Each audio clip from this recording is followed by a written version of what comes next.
बहुत समय पहले की बात है। गौतम बुद्ध अपने शिष्यों के साथ एक गांव में भ्रमण कर रहे थे।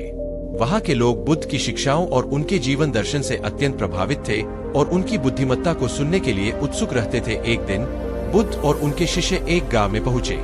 गांव के लोग बड़े उत्साह से उनका स्वागत करने लगे, लेकिन उसी गांव में एक व्यक्ति था जो बुद्ध से बेहद द्वेष करता था।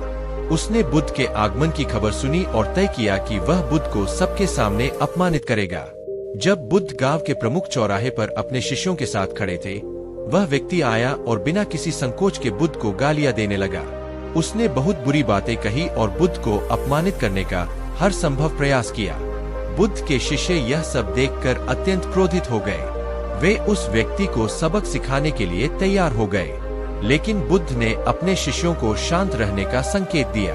उन्होंने व्यक्ति की ओर देखा और बोले, भाई, यदि तुमने अपनी सारी बातें कह दी हो तो क्या मैं भी कुछ कह सकता हूँ?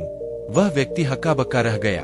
उसने सोचा कि बुद्ध उसे फटकारेंगे या दंड देंगे, लेकिन बुद्ध की शांत और सौम्य वाणी ने उसे आश्चर्यचकित कर दिया। वह बोला, क्या तुम मुझे कुछ कहोगे? बुद्ध मुस्कुराए और बोले, भाई, यदि कोई व्यक्ति तुम्हारे लिए एक उपहार लेकर आता है और तुम उसे स्वीकार नहीं करते, तो वह उपहार किसके पास रह जाता है? वह व्यक्ति समझ नहीं पाया कि बुद्ध क्या कहना चाहते हैं। उसने कहा, यदि मैं उपहार स्वीकार नहीं करता तो वह उपहार देने वाले के पास ही रह जाता है।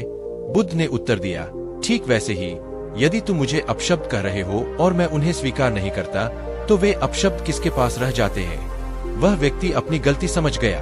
उसे महसूस हुआ कि उसने अपने द्वेष और क्रोध में आकर बुद्ध को अपमानित करने की कोशिश की थी, लेकिन बुद्ध की सहनशीलता और धैर्य ने उसे शर्मिंदा कर दिया। वह बुद्ध के चरणों में गिर पड़ा और उनसे माफी मांगने लगा। बुद्ध ने उसे उठाया और प्रेम पूर्वक कहा, भाई, तुम्हारे दिल में जो भी द्वेष और क्रोध था वह अब समाप्त हो गया है।